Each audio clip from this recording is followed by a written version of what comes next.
I wouldn't say a problem. Scalability for cell-based is tougher right now. And so just to make sure people are aware of the distinction between plant-based and cell-based.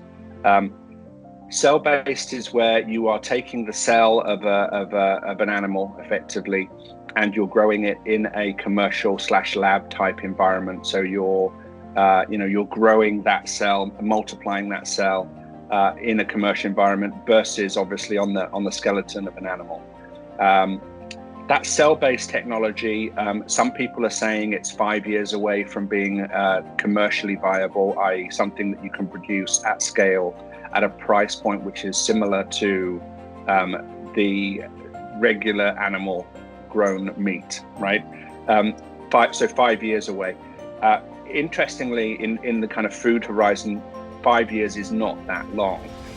We're still finding companies, for example, like Memphis Meat and a lot of others, who are raising significant amounts of money because it's transformative.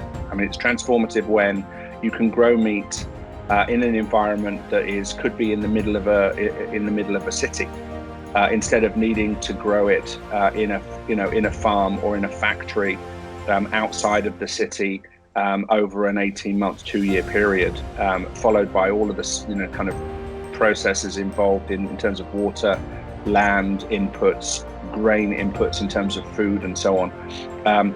It's the traditional animal growth process is actually quite inefficient in terms of a protein source. For every 1 calorie of energy you get out of a cow, let's say, or a pig, on average it costs about 9 calories to generate that 1 calorie. So it's quite inefficient as a protein source. Now, cell-based, they say, is five years, maybe more, away from being commercially viable. We've invested in a company in Singapore called Shiok Meat, so that's SHIOK Meat, and they are focusing on crustacea, so shrimp, lobster, crab. They believe they're going to be commercially viable in about 12 months. So that's a cell-based company which believe they will have a product to market subject to approval within about 12 months time. So this kind of long-term horizon thing for cell-based, I don't know that it's actually true in all cases.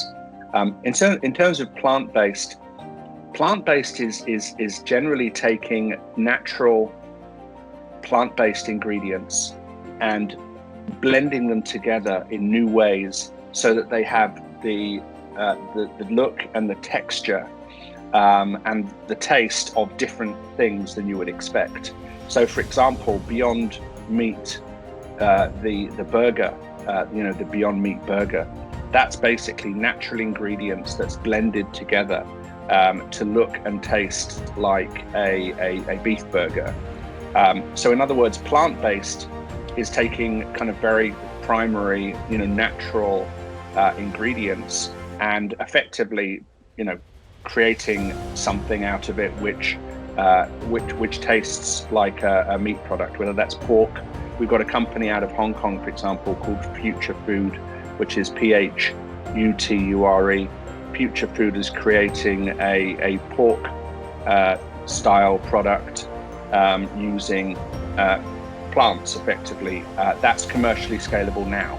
They are able to produce that product in great quality, great taste, inexpensively today. It's not something that's on the horizon. We've got another company called Black Sheep. They're producing a plant-based lamb product. So that looks and tastes like lamb, but that's made entirely from plants. And again, commercially viable now. That's not something you're going to have to wait 5 years for. So I think commercially viable and available is very possible today from a plant-based perspective, and is probably between 1 and 5 years away from a cell-based perspective. Again, Shock Meat believe they'll have a commercially viable shrimp product available in about 12 months' time. So, yeah, I'm not sure it's as far away as we think.